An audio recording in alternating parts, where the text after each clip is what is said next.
Kamala Harris is talking. America's winning, baby.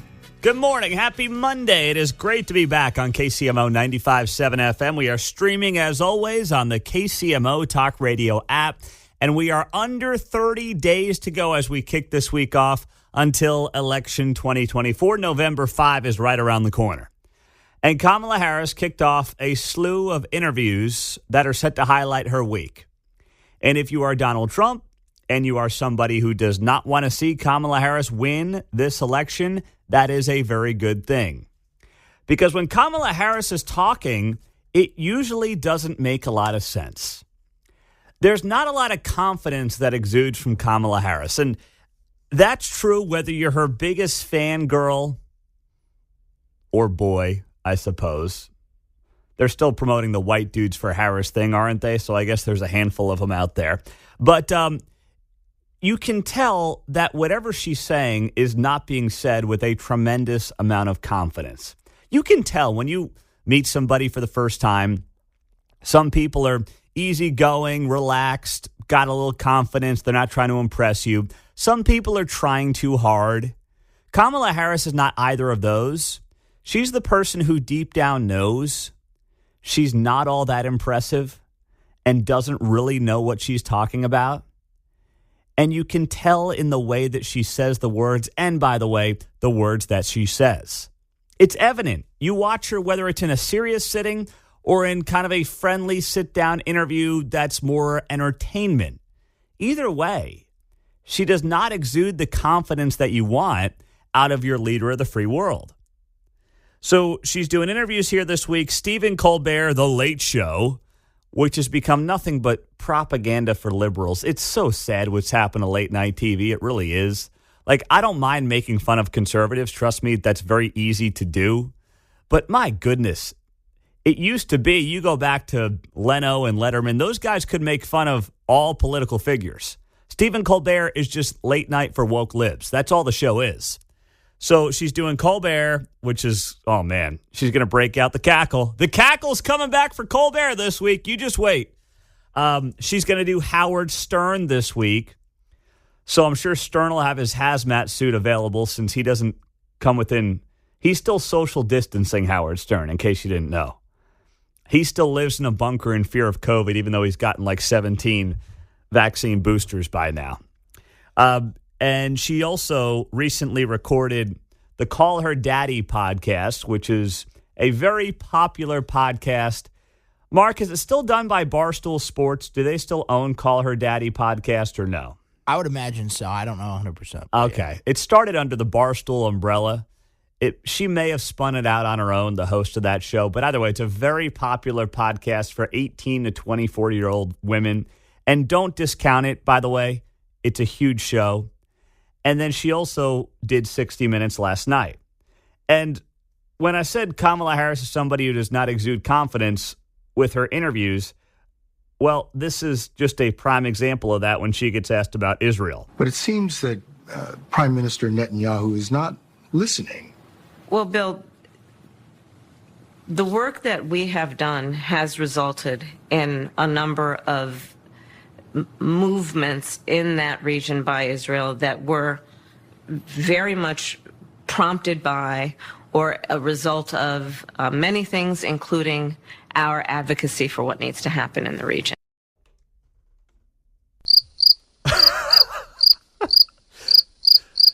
Do you know what was? Can somebody interpret that for me, please? I know it's 6:09 on a Monday and the coffee hasn't quite hit for most of you. But I'm sitting there and I'm listening to that, and I'm trying to write it as she's speaking it. The work that we have done has resulted in a movement in that region by Israel that were very much promoted by or a result of the many things that we have done. What does that mean? What does that mean? It's like you go back to your senior thesis in college. And you're like, crap, I got to get this thing to 2,000 words. What do I do? That's exactly what you do. It's filler. It doesn't mean anything. Or it's like you're giving that presentation back in college. All right, you got to speak for 10 minutes. Make it good. Well, that's the stuff you fill with. Absolutely Nothing. That was just one clip from 60 Minutes last night from Kamala Harris. So if you're Donald Trump, how do you respond to this? What do? You do nothing. Now, you continue to campaign. You continue to go to the battleground states.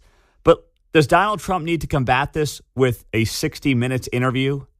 Does he need to start flooding the airways with CNN? No, that's not what he needs to do.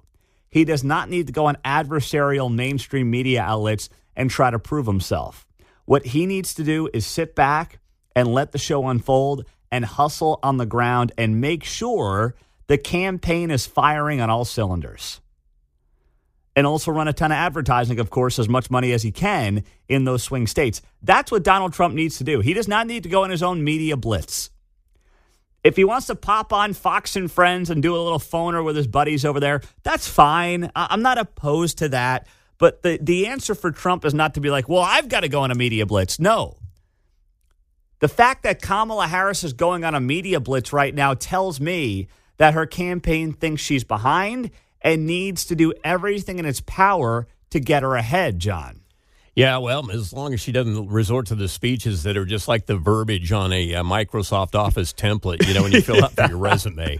Implemented, strategies to. Well, nowadays, if you haven't noticed on Microsoft Outlook, when you're responding to work emails, I guess they have an AI tool that suggests what you should say in return. Yeah. And that's what it's becoming now for Kamala Harris, right?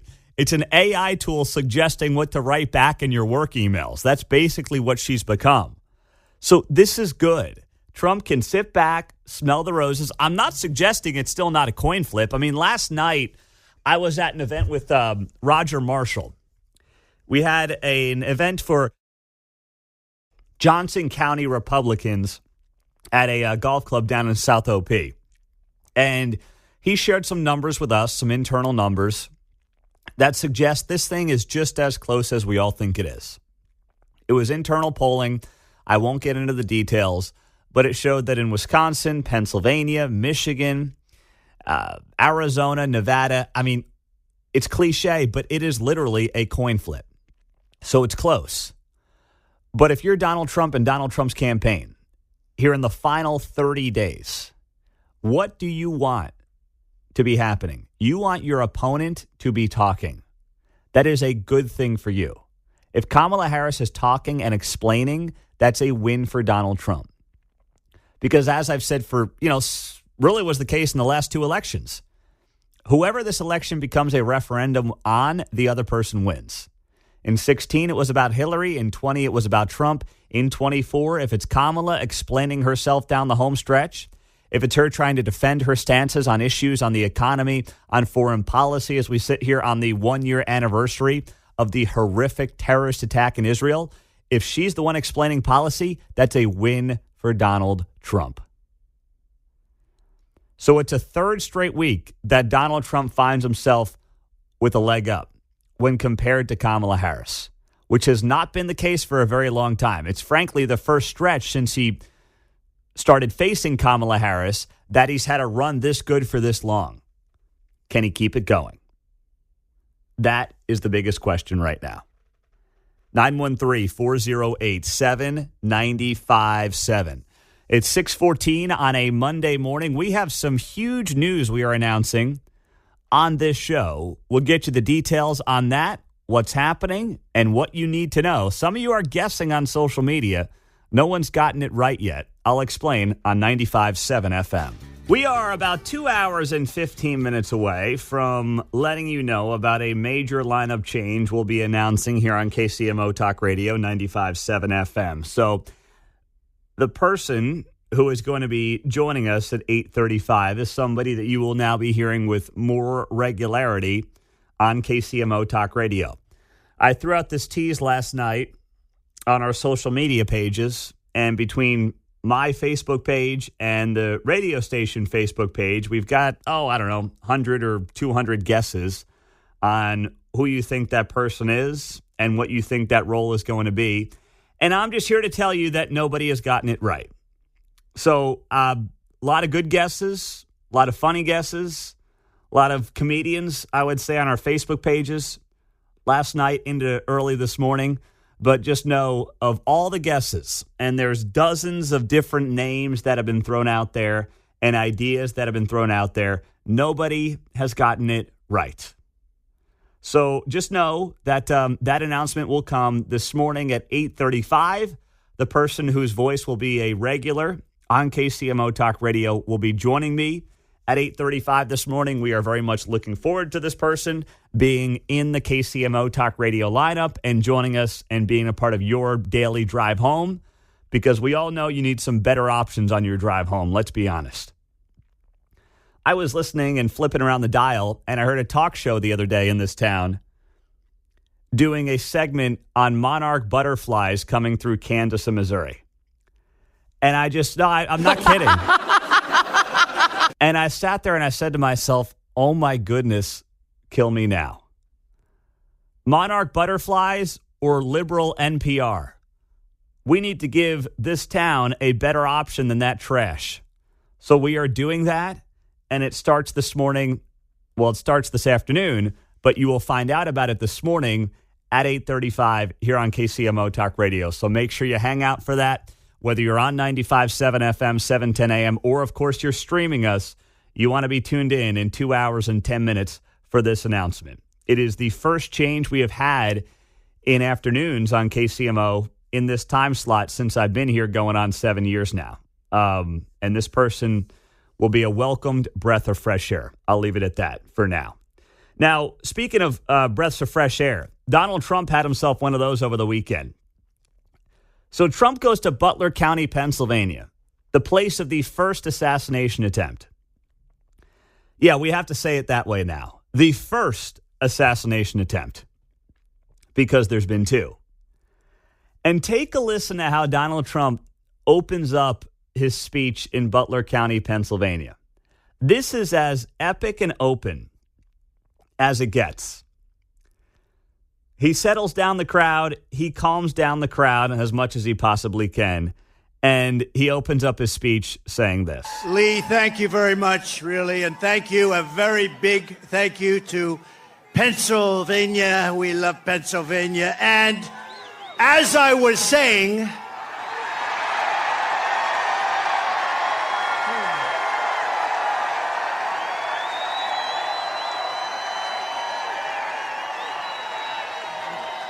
oh, I love that. I love that chart. I love that graph. So that's Trump. He starts off the speech in Butler County, Pennsylvania, saying, as I was saying. That is brilliant. And he starts looking back up at the chart that he was looking up at the moment he got shot in the ear back in July. That whoever set that up, and maybe it was Trump himself, I don't know. But whoever set that up should be writing movie scripts. That's what that person should be doing. That was a brilliant way to begin that speech back in Butler County, Pennsylvania on Saturday afternoon. Literally picking up right where he left off when he came within a quarter inch of losing his life. And whatever you think about Trump, you have got to hand it to him. The guy, from a showman's perspective, knows how to put on a show. The only thing I would critique about what happened over the weekend in Butler County is that it was on a Saturday. Now, maybe that's the only day that worked. I know that day was a month to go until the election, and it played very well, I'm sure, in that part of Pennsylvania, which for the most part is really all that matters. But I do believe in part the media got to downplay it. The media got to basically ignore it because it came on a Saturday. Whereas if he saved it for, let's say, today or some midweek time frame, CNN, MSNBC, other media outlets would have had to dip into it live. I know some did that over the weekend, but let's be honest. It's a Saturday. You're sitting down. You're watching college football. Major League Baseball playoffs are going on. Are you really going to sit down on a Saturday, late afternoon, early evening, even if you're in a place to sit down and lock in on that speech? As I used to say, and my parents would correct me, yeah, but. Yeah. See, going back to our earlier segment, though, if he did it today, it takes Kamala out of the news. True. So 3D Yes. chess, Pete. Yeah, well, hey, maybe there's some 3D chess. I I'm don't good know. with that. Right? I'm good with that, to your point. Mm-hmm. But if there was ever a moment where I'd say Trump should try to take the spotlight from her, Sure. it'd be Sure. to remind people that he was almost killed 3 months ago and no one talks about it now. Mm-hmm. That's the thing. That's true. We're in this world now where this guy's almost been killed twice in the last 100 days. And it's like, oh, yeah, that's right. Gosh, 2 people almost tried and came pretty damn close to killing this guy. Now, of course, if it was the other way around, we know how that'd be getting covered. But really, it wouldn't be as much about what Trump said in the speech. It'd just be more of a reminder to the American people that this guy came within a quarter inch of getting killed. And no one really talks about it anymore. We still don't have any answers, for the most part, on how we got to a point where Trump comes within a quarter inch of losing his life. You see him now, he's got the plexiglass, of course, in front of him for all the outdoor speeches, which it's amazing that was not already happening, but such is the world that we find ourselves in. So all in all, it was just a chance for Trump to go back to that key part of Pennsylvania, in the state that may ultimately decide the 2024 election, and drum up an incredible amount of enthusiasm in Butler County, Pennsylvania, which is, I don't want to call it a northern suburb of Pittsburgh, but it is to the north of Pittsburgh about 40, 45 minutes, and is really diehard Donald Trump country. A place where he needs massive turnout to win this election coming up in November. So if it played well there, that's all that matters, but I do know this as well. When you do it during a busy sports weekend in October, it's going to get buried to some extent, especially when the media wants to bury it, which they absolutely want to do. They don't want to remind the American people that Donald Trump came within a quarter inch of getting killed by somebody who we really still don't know a whole lot about, amazingly enough. But that's the world that we live in, sad to say. 913-4087-95.7 as we roll till the bottom of the hour news here on KCMO Talk Radio. A lot of texts are coming in on different guesses, but no one's gotten it yet. No one's gotten it yet. That's okay, though. It's all right. Well, I know many of you were wondering whether or not Mark was going to make it back from Vegas. He is here. His flight landed at 11:50 at night last night, so his body clock thinks it's about 4 a.m. right now in Vegas. But you're hanging in there, Mark. You don't look too good, but you look okay. Yeah, a little sleepy today. You're going to make it, man. John and I will carry you, okay? That's you. how it will go. We'll carry you just like we do each and every day. It's how it's going to have to be. No, but you look good. Did you make any money in Vegas? I didn't. You didn't? Okay. I didn't lose too much, but I didn't win. You didn't blow the mortgage, though? No. Okay. All right. Good for you. Got to play it safe. Now, where were you when the Royals got screwed on that stolen base that Salvi had the guy out at second? They reviewed it and somehow called him safe.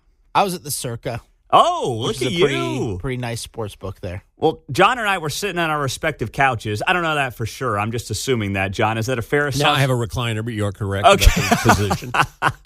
All right, John's in his recliner. I'm on the couch. And I'm telling you right now, all my buddies who are Yankees fans are like, oh, he was totally safe, man. I'm like, what are you watching? He was out. Now, could Salvi have had a better throw to second base? Yes.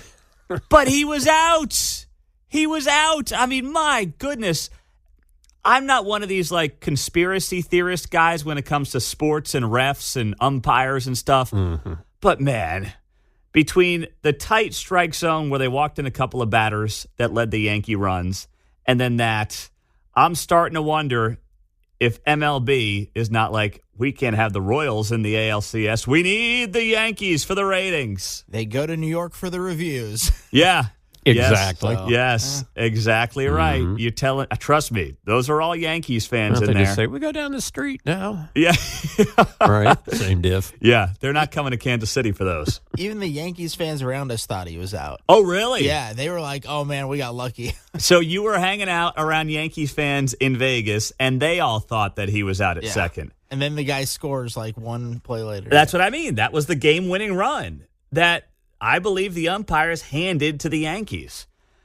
If that happened against the Yankees, they would do a 30 for 30 on it by next week. Right. You know? Yeah. I'd be, the Yankees hosed out of a World Series. The fix is in against the Bronx Bombers. Trump in court, downtown Manhattan. But what about the Yankees? Yeah, that's what they would do. It's just, that was such a screw job.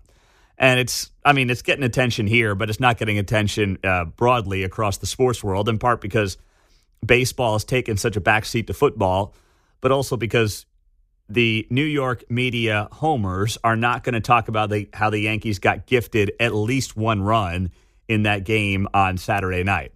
So now we get set for Game 2 tonight, 6:38 first pitch, about 45 minutes before Monday Night Football begins at Arrowhead Stadium between the Chiefs and the Saints. And there are, as always happens when your team goes on a little run, there are folks looking to go viral, right? Happened with the Chiefs. Now it's happening again with the Royals. And we've got this guy who was featured on KCTV5 for his new hit Royals song. They believe they can win it all. The boys are playing some ball. From Bobby Witt Jr.'s mouth to music in your ears. Dwayne Beerworth turned Bobby Baseball's iconic line into a song he hopes fuels a historic postseason run. The Royals plan to play deep into fall. The boys are playing some ball. It just kind of evolved. I'd say it probably took about 6 weeks after I got the first inspiration, and then you get one verse. Listen to what the people say. They're excited to get out to the cave. All of a sudden, John's shaking his head and holding his forehead in there. I prefer the Marsh family. Yeah.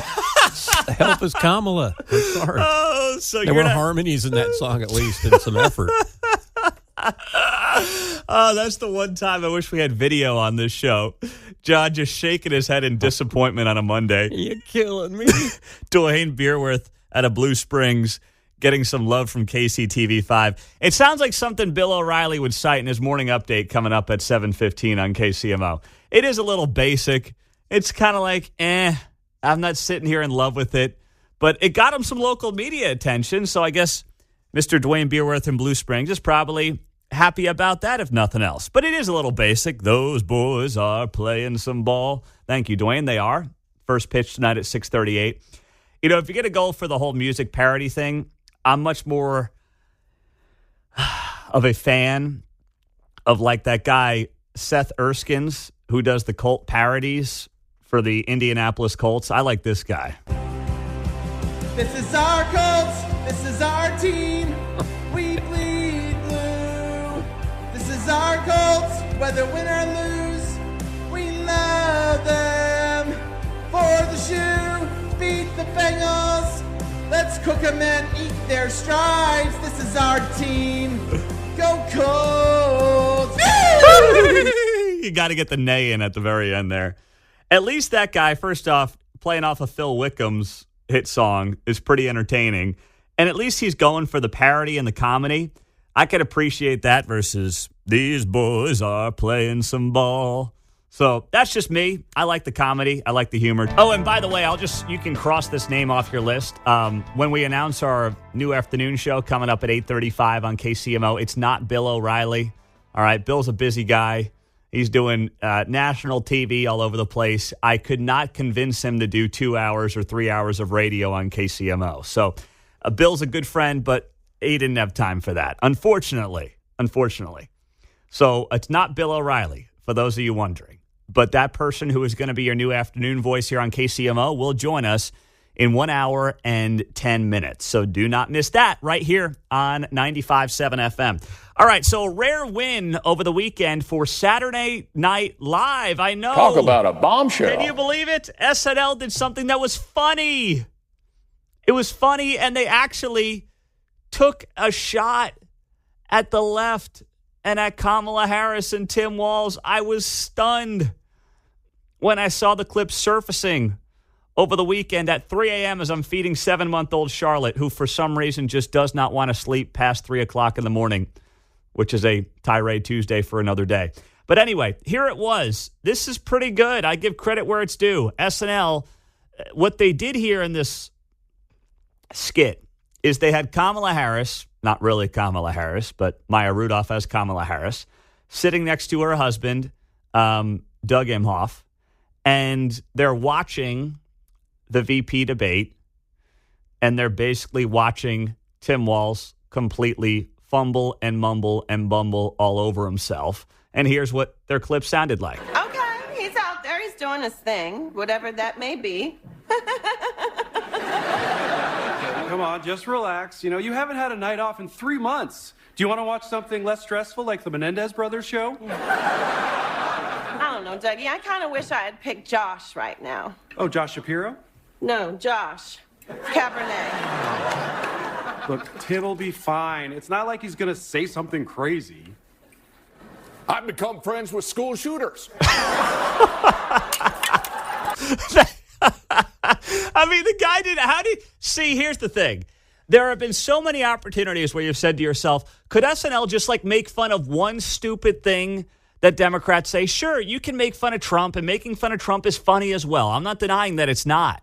But my goodness, Tim Walz and Kamala Harris give you plenty of material as well. Can you just have a little bipartisanship when it comes to comedy? That's all most of us are looking for. I'm not saying don't make fun of Trump. Trump's a gold mine for comedy.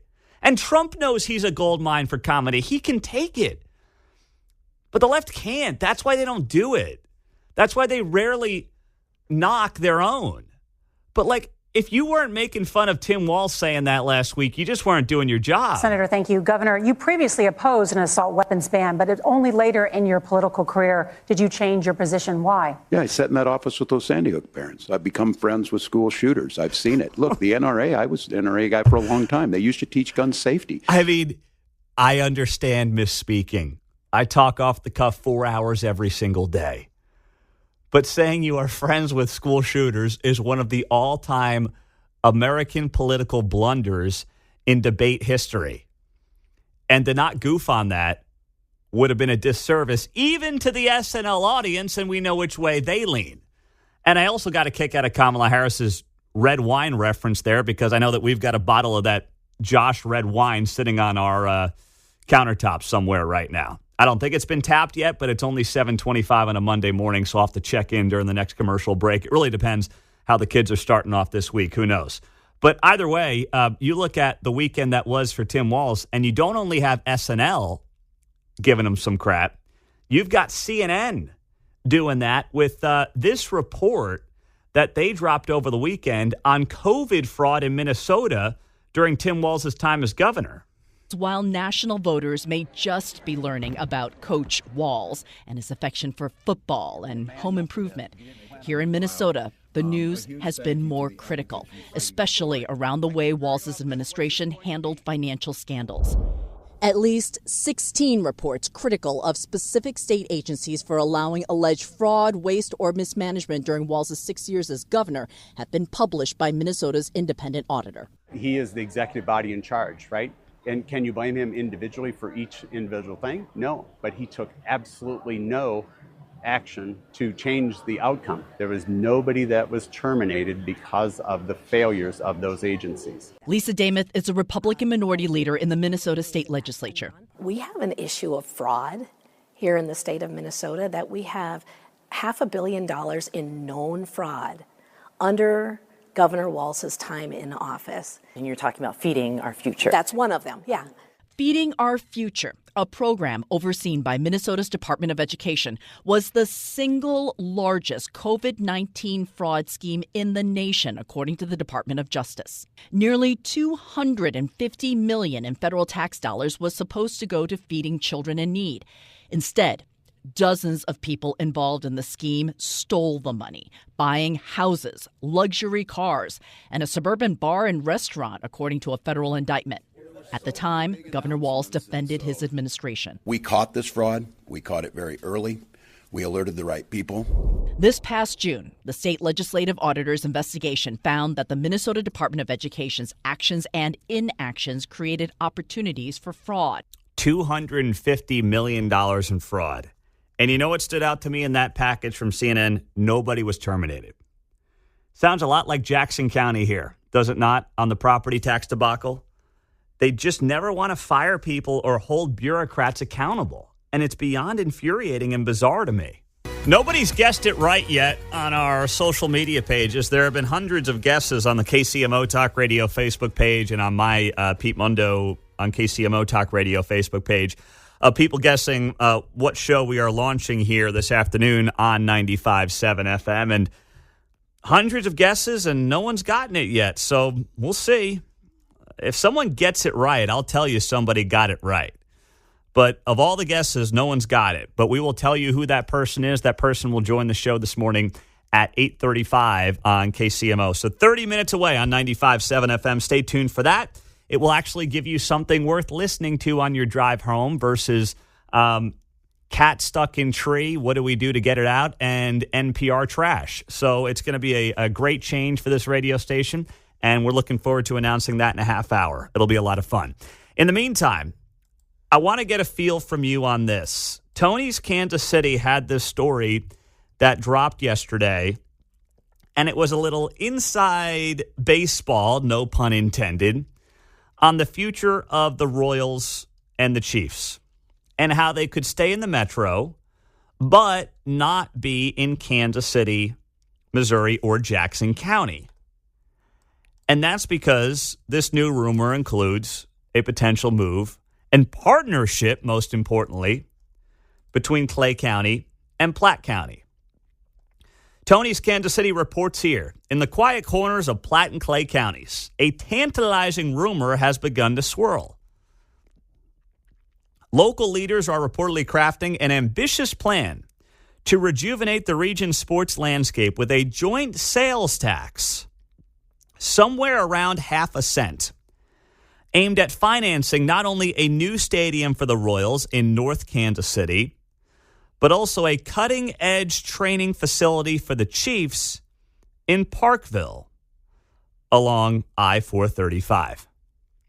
So I'll react to it, obviously, but I do want to get just your immediate gut reaction to this, especially for our friends up north in Platte and Clay counties at 913-408-7957. A joint sales tax somewhere around half a penny at getting the Royals to North KC and a Chiefs training facility along I-435 in the Parkville area. Now, my gut reaction to this is that it's not going to fly up north, and I just don't know if the population base is there to make it a reality. We know that right now in Jackson County, you've got about 700,000 residents. So you've got this 3/8 cent sales tax that's been in place, obviously, for decades. And you can get away with that with 750,000 people. In Clay County, you have 257,000, although it is one of the fastest growing counties in the entire state. And in Platte, you've only got 110,000 people.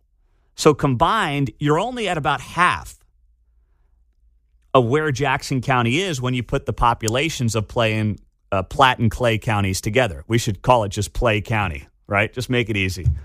Make it one county, call it Clay County or Clatte County. Either one works. But this is now a report out of Tony's Kansas City that adds the whispers suggest the proposed tax could channel around $700 million in these projects. A significant investment on the nicer side of the river, writes Tony's KC. Across the border in Jackson County, rising crime rates have reportedly sparked concerns among investors, leaving local professional sports teams hanging in the balance. Meanwhile, Kansas City, Missouri Mayor Quinton Lucas finds himself under fire for his fraught ties with Republican leaders in Missouri, complicating efforts to secure necessary funding. Everyone knows that Q has burned all bridges with statewide elected officials, and the Royals and Chiefs know he's got no ability to bring state money to a Kansas City deal. Republican leaders look at the incompetence and inability of Mayor Q and the Jackson County legislators to work with anyone and realize that the only way to keep these teams in Missouri is to work with politicians who know what they're doing. So let me just pause for a second and comment on that. Mayor Lucas has hurt himself in a big way for local politics, for helping Kansas City, because he in large part has not wanted to play nice with the state officials. And he's hurting himself and he's hurting his city as a result. Now, he may be helping himself because if he's just focused on his own political interests, it might be good to be the guy as the blue mayor is picking a fight with the red state, but it's not doing any good for Kansas City. Whether it's the defund the police nonsense, some of the other commentaries that have come out of the mayor's office, he has hurt himself from a standpoint of helping Kansas City with statewide leaders. That's not an opinion, that's a fact. Because I know both sides of the coin here. I obviously know Mayor Lucas from a professional perspective fairly well, and I know plenty of the people, Republicans statewide, who operate down in Jeff City fairly well, and I know that there's no love lost between those two sides. And they've each benefited at times from picking on the other. There's no doubt that Republicans have used some of the proposals and ideas from Quinton Lucas to help themselves politically, and Quinton Lucas has helped himself politically by being the blue mayor who's fighting the big red state. But in the end, the state has so much more power than the city, and if the city wants to get things done, it needs the state's help, and that's where, in the end, the state could end up getting the last laugh here against Quinton Lucas. Now, Tony's KC goes on to add in this report, as the tale unfolds, there's a growing sense that the proposed tax could pave the way for essential funding, transforming the sports experience while also igniting economic development where people feel safe, and put the Royals and the Chiefs where the people from Kansas can easily get to them. Missouri leaders realize what an anchor Q City is becoming to the state's economy and need to send a strong signal to investors that Missouri has more to offer than Kansas. Smart money has valid concerns over safety and stability in Jackson County, and some feel that now is the time to move the Royals out of the county. Okay, well, North KC has always been a site that's made a lot of sense to me. The question is, how do they fund it? For the Chiefs, though, do they really want to have a training facility that's 20, 25 minutes from where you play the games? That's got players and staff driving all over the metro, depending on if you're practicing versus playing a game. Do you really want to separate those two would be my question to Clark Hunt. And I'm not convinced that the answer to that is going to be an overwhelming yes. But you would have to give Platte County something if they're going to be part of this hypothetical theoretical tax of a half a penny. They'd have to get something out of it. Because if not, I still don't see the appetite for a half a penny sales tax in Clay and Platte counties based on where the world is right now, which is obviously 20% more expensive than it was 4 years ago, and the fact that there is this populist mentality on the left and the right that basically is saying, hey, billionaires, pay for your own stadiums. So if you have to go to a vote, and in Missouri you'd have to go to a vote for this stuff to work, I'm not convinced this thing is going to be going anywhere. 913-408-7957. 913-408-7957. Let's start off with Bill. You're on KCMO. Go ahead, Bill. Hey, Pete.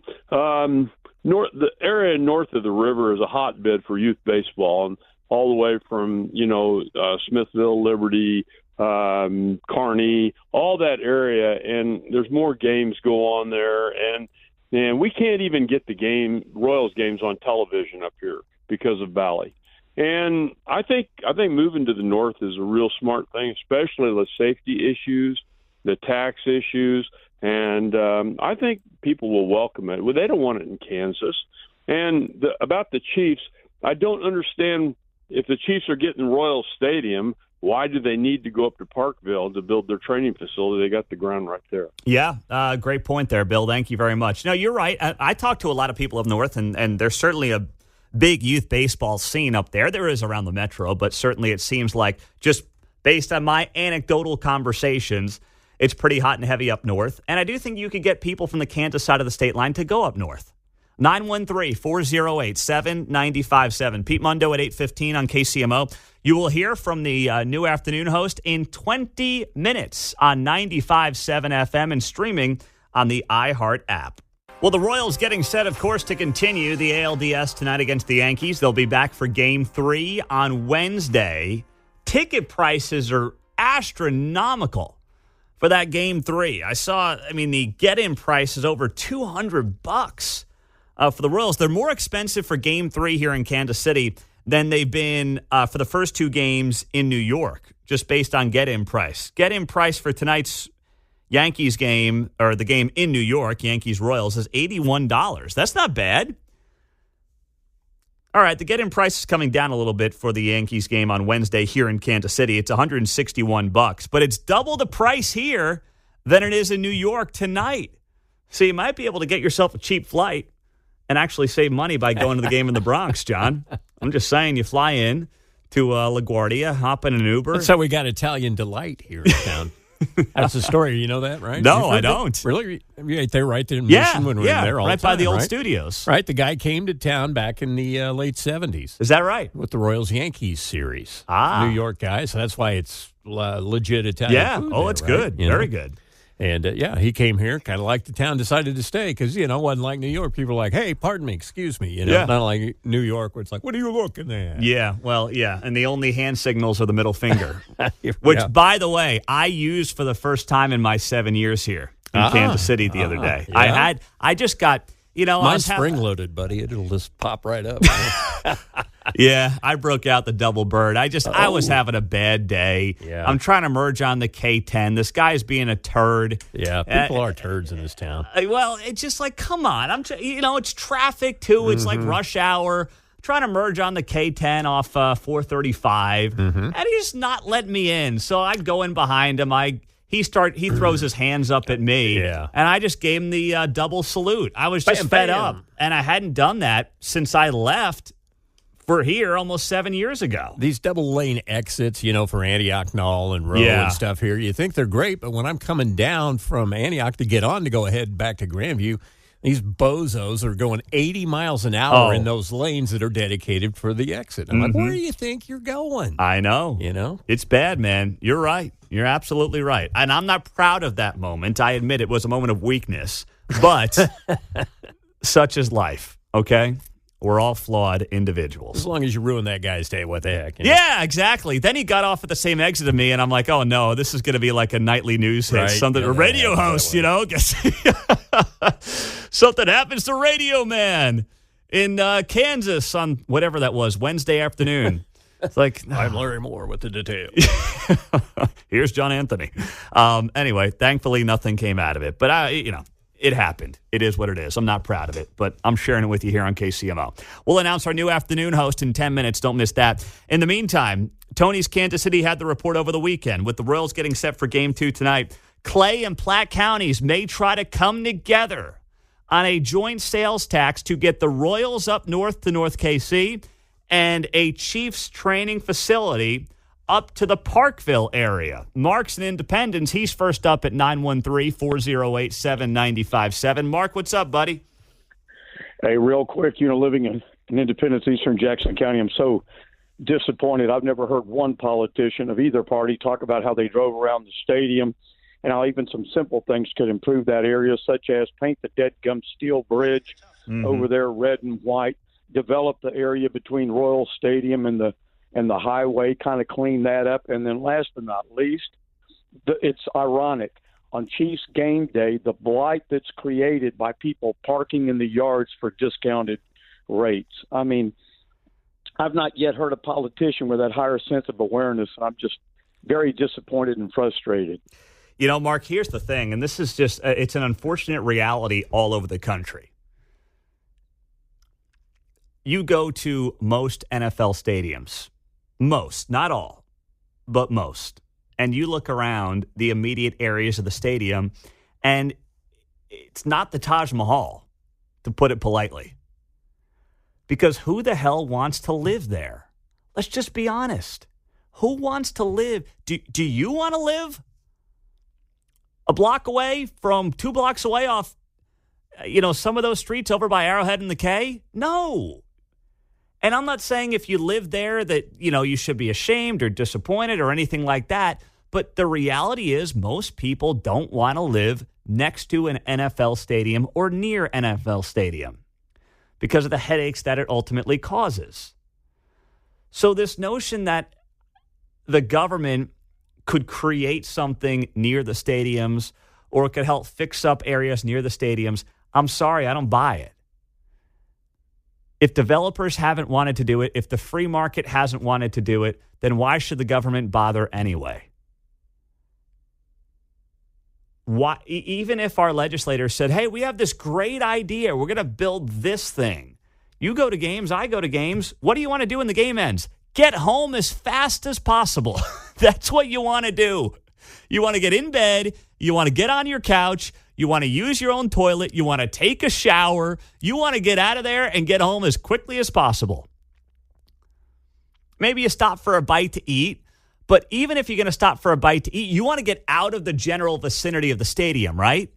You want to get like 10, 15, 20 minutes down the highway, and then maybe you'll stop somewhere. Like you'll stop at Gates going down 435 or something like that. But you're not like, let me take my time. I've been here for 6 hours. Let me find a nice little place to eat around the corner. Most people aren't doing that, John. Well, I think we're talking about demographics here. Certainly in my 20s, I was thinking about where I was going to go after the game. But once I had a family, I'm like, I'm going home. Yeah. I'm with you. Yeah. I'm with you there. So it's just a difficult spot to say, hey, they could develop more out where they're at. I don't see it. I don't. Now, do I think the K is this crumbling mess with concrete cancer? No. Do I think it's a great place to watch a game and bring the kids? Absolutely. Would I like them to stay there in a perfect world? Yes. But I'm not naive. And we all know John Sherman's not staying at the K. So now you got to figure out what's the next best option for him. What is he willing to do? And where can you find some investment? Because baseball is different. I will say this much. Baseball is different from the NFL, where you've got 81 games a year, where you've got to figure out a way to get people engaged and get people out. And it's not always just going to be the baseball game that does that. Although, as we're going to see here on Wednesday night, if you field a good team, trust me, people show up to the games. It is kind of amazing how that works, isn't it? You don't need all the bells and whistles when the product on the field is up to par.